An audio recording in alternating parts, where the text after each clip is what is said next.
रघुपति राघव राजा राम पतित पावन सीताराम। सॉरी। हाँ, अगर आप हर्ट हुए हैं उसके लिए मैं सॉरी कहना चाहती हूँ। जय श्री राम, जय श्री राम, जय श्री राम।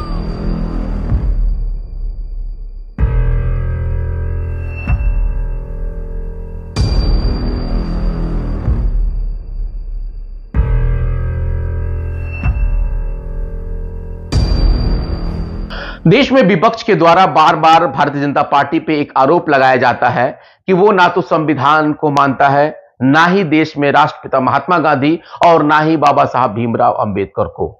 हालांकि अभी जिस तरीके से देश के गृह मंत्री अमित शाह का जो सदन में दिया हुआ बयान इन दिनों बवाल मचा रहा है, इसको लेकर के विपक्षी पार्टियां तो हैं ही, लेकिन साथ ही साथ दलित, एससी, एसटी और माइनॉरिटी समाज के लोग भी जो है कि बाबा साहब के समर्थन में आकर के और गृह मंत्री अमित शाह के इस्तीफे की मांग कर रहे हैं। यह मामला अभी तूल पकड़ा ही था कि पटना में भारतीय जनता पार्टी ने जो कार्य किया, उस कार्यशैली से अब एक बार फिर से इनके उन मानसिकताओं पर सवाल खड़े हो रहे हैं जिसको विपक्ष बार बार कहता है। बापू सभागार में क्या कुछ हुआ, 25 दिसंबर को क्या कुछ घटना हुआ, इस पे हम विस्तार से चर्चा करेंगे। बहुत स्वागत है आपका यस 24 न्यूज के इस खास कार्यक्रम में और मेरा नाम कौसर अली हुआ। देखिए 25 तारीख यानी कि 25 दिसंबर 2024, लगभग अभी 2-3 दिन हुए बीते हुए। 25 दिसंबर को पटना के बापू सभागार में अटल बिहारी वाजपेयी जयंती समारोह और मदन मोहन मालवीय की जयंती मनाई जाती। तरीके से अटल बिहारी वाजपेयी और मदन मोहन मालवीय को भारतीय जनता पार्टी मानती है। जाहिर है कि एक बड़ा सम्मेलन हो रहा था और यह सम्मेलन कहां हो रहा था, तो बापू सभागार में हो रहा था, जिसके मुख्य अतिथि थे पूर्व सूचना प्रसारण मंत्री और कानून मंत्री रह चुके रविशंकर प्रसाद और बिहार के पूर्व स्वास्थ्य मंत्री रह चुके सीपी ठाकुर, एमएलसी संजय पासवान भी थे और अश्विनी चौबे भी थे। अश्विनी चौबे के बेटे अर्जित शाश्वत चौबे जो कि भागलपुर से एक बार वो चुनाव भी लड़ चुके हैं और वो हार भी चुके हैं, उन्हीं के अध्यक्षता में यह कार्यक्रम हो रहा था। और इस कार्यक्रम में जिस तरीके से लोक गायिका देवी को आमंत्रित किया गया था, उसमें एक रंगारंग कार्यक्रम यानी कि एक सांस्कृतिक कार्यक्रम को लेकर के, हालांकि इस कार्यक्रम को देखा जाए तो बहुत विधिवत तौर पे चल रहा था, बहुत शानदार तरीके से कार्यक्रम चल रहा था। सब लोग जो है कि भाषण देने के बाद जब देवी की बारी आई और जब उन्होंने एक भजन गाया, जिस भजन को कहा जाता है कि देश के राष्ट्रपिता महात्मा गांधी का सबसे प्रिय भजन था, और उस भजन को गा करके वो अपने मन को हमेशा शांत।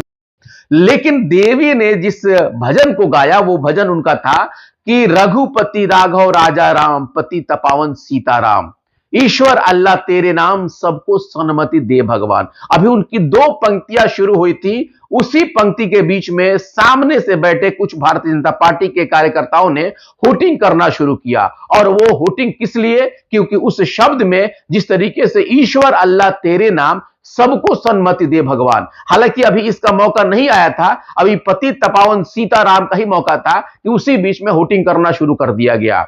और उसके बाद बीच में एक आते हैं और उसके बाद कहते हैं कि आप हटिए। आप कुछ तस्वीर जरा देख लीजिए पहले। रघुपति राघव राजा राम पतित पावन सीताराम। सॉरी। हाँ, अगर आप हर्ट हुए हैं उसके लिए मैं सॉरी कहना चाहती हूँ। जय श्री राम, जय श्री राम, जय श्री राम। देखा आपने तस्वीर, इस तस्वीर में जिस तरीके से बताया जा रहा है कि उनको हटा करके और उसके बाद लोगों को शांत करने के लिए जय श्री राम का नारा लगाया गया, और वो भी किसके द्वारा, तो केंद्रीय मंत्री रहे अश्विनी चौबे के द्वारा, ताकि लोग शांत हो जाए। और उसके बाद उनसे ही कहा गया, ऑफलाइन ये कहा गया कि ईश्वर अल्लाह अलग अलग है, इसकी कोई जरूरत नहीं है, यानी अल्लाह की कोई जरूरत भाषा का इस्तेमाल करके अश्विनी चौबे ने तो यह साबित कर दिया कि उनके मन में किस तरीके से एक धर्म विशेष के लोगों के खिलाफ नफरत है। हालांकि इस नफरत को बार बार उन्होंने प्रकटीकरण भी किया है। लेकिन एक बड़ा सवाल उठता है कि जिस प्रकार से भारतीय जनता पार्टी हमेशा विवादों में रहती है, कभी धर्म को लेकर के तो कभी व्यक्तिगत बातों पे लेकर के। लेकिन अब जिस तरीके से देश के उन महापुरुषों को जिस तरीके से आज भी लोग सम्मान करते हैं और उन लोगों के बताए हुए मार्गों पे ना चले अलग बात है, लेकिन उनका कम से कम इस तरीके से अपमान ना करे, ये भारतीय जनता पार्टी के लोगों को कम से कम समझना चाहिए। अब आप सोचिए कि इतने बड़े मंच पे अगर इस तरह की भाषा, खास करके एक ऐसी लोक गायिका को लेकर के कि आप हटिए, और उसके बाद देश के राष्ट्रपिता महात्मा गांधी के भजन का तिरस्कार किया गया, उसके बाद हुटिंग की गई, और उसके बाद जब देवी वहां से निकली तो पत्रकारों ने उनसे सवाल पूछा कि क्या कुछ मामला रहा, क्यों आपने क्षमा मांगा, क्यों आपने सॉरी किया। तो उन्होंने कहा कि भाई मेरे शब्दों से किसी को हर्ट हो गया, यानी कि किसी के दिल को दुख गया होगा, तो मैंने क्षमा मांग लिया, और उसके बाद वो चलती बनी। लेकिन मीडिया ने जब सवाल किया, खास करके अरिजीत शाश्वत चौबे यानी कि जो अश्विनी चौबे के बेटे हैं, तो उनसे जब सवाल किया गया कि क्या कुछ मामला रहा, तो उन्होंने कहा कि देखिए कुछ लोग थे, 4 5 6 लोग थे, जिन लोगों ने हुटिंग करना शुरू किया जब देवी अपना भजन गा रही थी, यानी कि राष्ट्रपिता के सबसे प्रिय भजन को गा रही थी, तो कुछ लोगों ने हुटिंग किया। लेकिन पटना के प्रकाशित प्रभात खबर के अनुसार लगभग 60 से 70 लोग ऐसे थे जिन लोगों ने हुटिंग शुरू किया।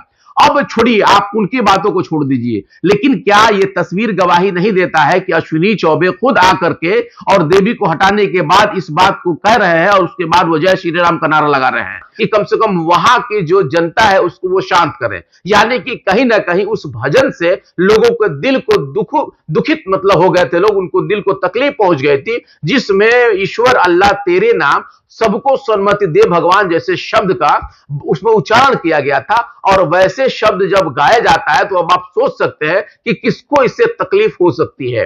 अब आप सोचिए कि इसकी सफाई दी जा रही है भारतीय जनता पार्टी के द्वारा कि इसमें कोई बात नहीं है, लेकिन अब सवाल ये उठता है कि जब महात्मा गांधी जो कि देश के राष्ट्रपिता है, भारत की पहचान कहे जाते हैं, और वैसे व्यक्ति के सबसे प्रिय भजन को अगर कोई गायिका गा दे रही है तो भरे मंच पे उससे माफी मंगवाया जाता है, और उसके बाद ये कहा जाता है कि उनका दिल जो है कि दुख गया। अब सवाल है कि भारतीय जनता पार्टी को इसका जवाब देना चाहिए कि आखिर ऐसा कौन सा शब्द उसमें इस्तेमाल देवी ने कर दिया जिससे उन लोगों को तकलीफ पहुंचा। हालांकि जिस प्रकार से धार्मिक नारों का एक तरह से दुरुपयोग भारतीय जनता पार्टी करती है, एक बार फिर से किया गया।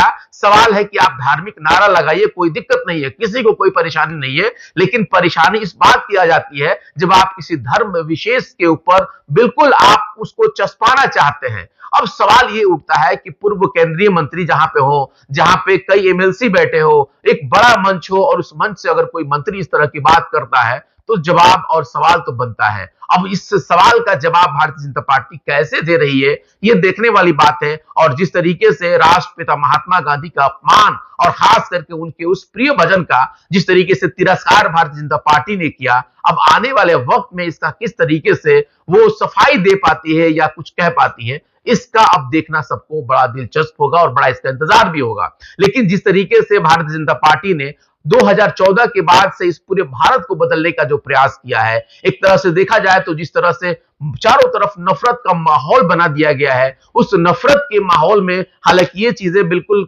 बहुत छोटी नजर आती है, लेकिन सोचना होगा कि आखिर इस राजनीति में हमारा देश और हमारे आने वाले उस नए जनरेशन के भविष्यों का क्या होगा, जिस प्रकार से आज की राजनीति देखने को मिल।